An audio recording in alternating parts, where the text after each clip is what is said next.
If I'm going down the river or something, or going on a piece of my country I've never been there for a while, I'll sing out, Yelay, Kanlan Yawembeako.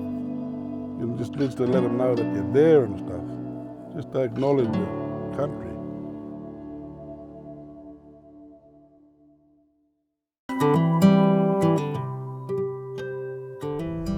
My first memories of Barkindji Parlku is of my grandmother and one of our other old elders, Ola Nigedi. They used to sit down at the front on the mission there on the old cyclone beds and talk in their language. Because Mum would hear every other language being spoken on buses or on public transport, it must have stirred something up in her and Dad would start to have conversations, and I'd just be able to pick up on those and join in on those. I've worked in the schools, in both of the schools in Wiimatja, teaching language. Being able to speak it with other people, I think that's one of the biggest things, is you've got to use it and you've got to give it away to keep it.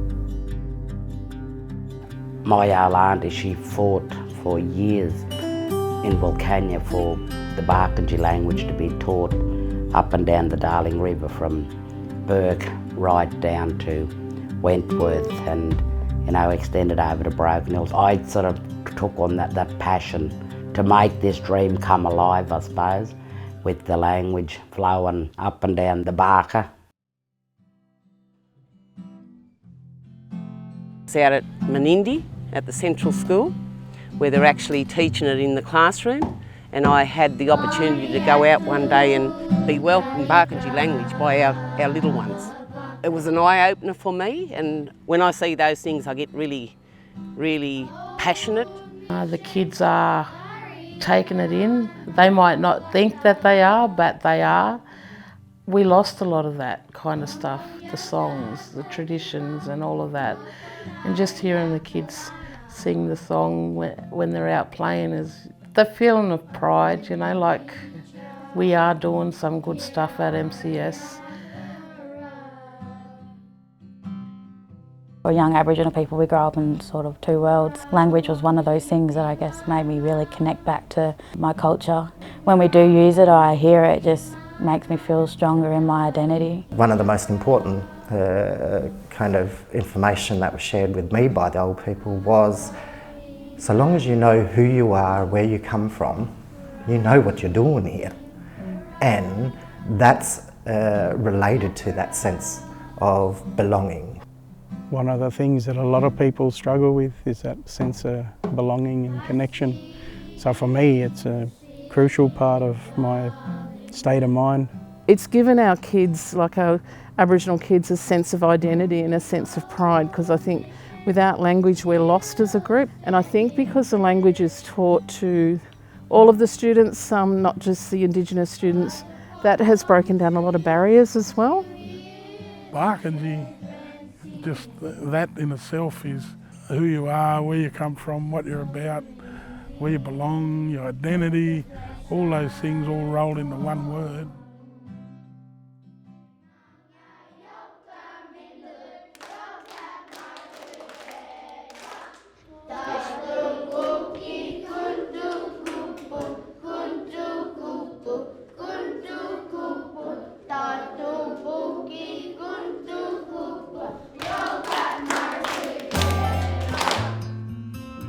Well, it's important for everyone, not just our people, but all people. You know, we learn other languages, whether it's, you know, a foreign language in another country. It's given that respect back to that country and those people. Growing up, becoming a teenager, then reconnecting with my biological family and my Nyimpa side, I was able to learn words, but also living in Broken Hill, you know, we're surrounded by Barkindji people. I learn a lot of Barkindji words as well, which is what I speak most. It connects us to places in country, it connects us to those around us, and being able to talk a language to people, you can connect with them on a different level. I'd really love to see us just speaking it, I think, more. I'd love to be able to sign off with a phrase and I'm sure one day I'll be able to, especially with my mentors. I'd like to be able to say, yeah, well, my first language is Barkindji. Learning language, it's going to be pretty tricky, but I'm going to put the effort in now. You know, I'm nearly 60 years old, and I think it's time I learnt who I really am. I think it's got to be a whole of community movement for everyone of all different ages to work together and to learn together. Don't be afraid to learn your language. Don't be afraid to pick it up. And don't be afraid to make mistakes, because we learn through our mistakes. It's not our fault that we lost our language. Learn it again. Be empowered again.